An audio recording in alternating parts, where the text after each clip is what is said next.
नमस्कार, चार का चक्रव्यूह देख रहे हैं आप। मैं हूं आपके साथ राधिका राज। आज चार के चक्रव्यूह में सबसे पहले बात होगी नोएडा के स्पोर्ट्स सिटी परियोजना में हुए घोटाले की, जहां इलाहाबाद हाई कोर्ट ने नोएडा की स्पोर्ट्स सिटी परियोजना में हुए घोटाले की सीबीआई और ईडी से जांच कराने के आदेश दिए हैं और मामले में शामिल लोगों पर एफआईआर दर्ज कराने को कहा है।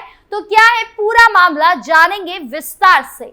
साथ ही बात होगी कांग्रेस के सरकार पर लगाए गए आरोप की, जहां कांग्रेस ने उत्तर प्रदेश में हुई 69,000 शिक्षकों की भर्ती में आरक्षण के साथ खिलवाड़ करने का आरोप लगाया और कहा कि ये सरकार एससी, एसटी, ओबीसी वर्ग को नौकरी से वंचित कर रही है। पूरे मामले पर विस्तार से चर्चा करेंगे। फिर बात होगी 17 महीने बाद जेल से बाहर आए आजम खान के बेटे अब्दुल्ला आजम की, जिनके बाहर आते ही सियासत गर्मा गई है और उनका एक अलग अंदाज नजर आ रहा है। साथ ही आजम खान ने जेल से बाहर आते ही अपने समर्थकों से बड़ी बात कही है। तो क्या कुछ बोले आजम खान, जानेंगे। और आखिर में बात होगी पुलिस के बड़े एक्शन की, जहां माफिया अतीक अहमद के दो खासमखास गुर्गों पर पुलिस का एक्शन हुआ। तो क्या कुछ एक्शन हुआ है, जानेंगे। तो चलिए शुरू करते हैं चार का चक्रव्यूह। पहली खबर नोएडा की स्पोर्ट्स सिटी परियोजना में हुए घोटाले की। दरअसल नोएडा की स्पोर्ट्स सिटी परियोजना में हुए घोटाले की जांच अब सीबीआई और प्रवर्तन निदेशालय यानी ईडी करेगा। इलाहाबाद हाईकोर्ट ने इस मामले में कड़ी कार्यवाही के आदेश देते हुए कहा कि बिल्डरों और नोएडा प्राधिकरण के अधिकारियों पर एफआईआर दर्ज की जाए। हाईकोर्ट ने 10 अलग अलग याचिकाओं पर सुनवाई के बाद ये बड़ा फैसला सुनाया। बिल्डरों ने ओसी यानी ऑक्यूपेंसी सर्टिफिकेट और सीसी यानी कंप्लीशन सर्टिफिकेट पर लगी रोक हटाने के लिए याचिका दाखिल की थी, लेकिन कोर्ट ने भ्रष्टाचार और गड़बड़ियों को देखते हुए जांच का आदेश दिया। स्पोर्ट्स सिटी परियोजना 2010 में शुरू हुई थी। प्राधिकरण की शर्त के मुताबिक इस परियोजना में 70% जमीन पर खेल सुविधाएं विकसित की जानी थी, जबकि 30% जमीन का उपयोग आवासीय और व्यावसायिक निर्माण के लिए किया जाना था। लेकिन बिल्डरों ने खेल सुविधाओं की अनदेखी करते हुए जमीन का व्यावसायिक इस्तेमाल शुरू कर दिया। शुरुआत में यहां सिर्फ 4 बिल्डरों को जमीन आवंटित की गई थी, लेकिन बाद में इन्हें छोटे छोटे टुकड़ों में बांटकर 84 हिस्सों में बांट दिया। अब हाईकोर्ट ने इस मामले में स्पष्ट कहा है कि नोएडा प्राधिकरण, राज्य सरकार और अन्य प्रभावशाली पक्ष भी इस घोटाले में शामिल हो सकते हैं, इसीलिए जांच की जिम्मेदारी सीबीआई को दी गई है। अब सीबीआई और ईडी के जांच के बाद क्या कुछ सामने आता है, ये देखने वाली बात होगी। बढ़ते अगली खबर की ओर, जहां उत्तर प्रदेश में साल 2018 में हुई 69,000 शिक्षकों की भर्ती मामले में कांग्रेस पार्टी ने यूपी सरकार पर गंभीर आरोप लगाए हैं। कांग्रेस सांसद तनुज पुनिया ने एक अखबार की खबर का हवाला देते हुए इस भर्ती में आरक्षित वर्ग के लोगों को नौकरी से वंचित रखने का गंभीर आरोप लगाया और कहा कि सरकार जानबूझकर एससी, एसटी, ओबीसी वर्ग के अभ्यर्थियों को नौकरी से वंचित रखना चाहती है, जो बाबा साहेब के संविधान में दिए आरक्षण का सीधे सीधे उल्लंघन है। कांग्रेस ने इस पूरे मामले की न्यायिक जांच किए जाने की मांग की है।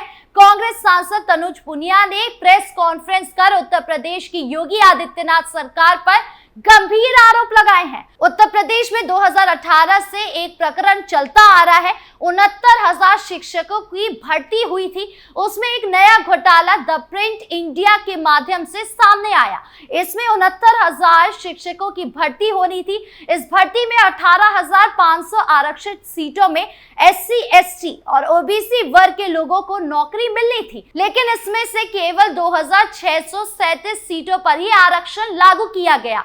कांग्रेस सांसद ने कहा कि इन आरक्षित सीटों में बाकी 15,863 सीटों पर अनारक्षित वर्ग के लोगों को नौकरी दी गई। ये फैसला संविधान में दिए गए आरक्षण पर हमला है और सामाजिक न्याय के खिलाफ है। ये बाबा साहेब ने संविधान में जो आरक्षण की व्यवस्था दी थी उसके विरुद्ध आता है और हमारे समाज को कमजोर करने का प्रयास है। दलित समाज, अनुसूचित जनजाति समाज और ओबीसी समाज के लोगों को नौकरी से वंचित रखा जा रहा है, बेरोजगार रखा जा रहा है और इसके खिलाफ जो छात्र और शिक्षक विरोध प्रदर्शन कर रहे हैं उनको दबाने की कोशिश की जा रही है। कांग्रेस पार्टी के इस प्रकरण की उच्च स्तरीय जांच की मांग कर रही है। इस मामले की न्यायिक जांच हो। अब जांच होती है या नहीं, ये देखने वाली बात होगी। खबरों में आगे बढ़ते हैं, जहां बात आजम खान के बेटे अब्दुल्ला खान की। जहां एक बेगुनहगार आरोपी की रिहाई होती है तो उसे कोई नहीं पूछता, तब सरकार पर भी सवाल नहीं उठता। लेकिन जब दो जन्म पत्र के साथ जीने वाले और करोड़ों के घोटाले करने वाले नेता की रिहाई होती है तो सैकड़ों लोग समर्थन करने आ जाते हैं।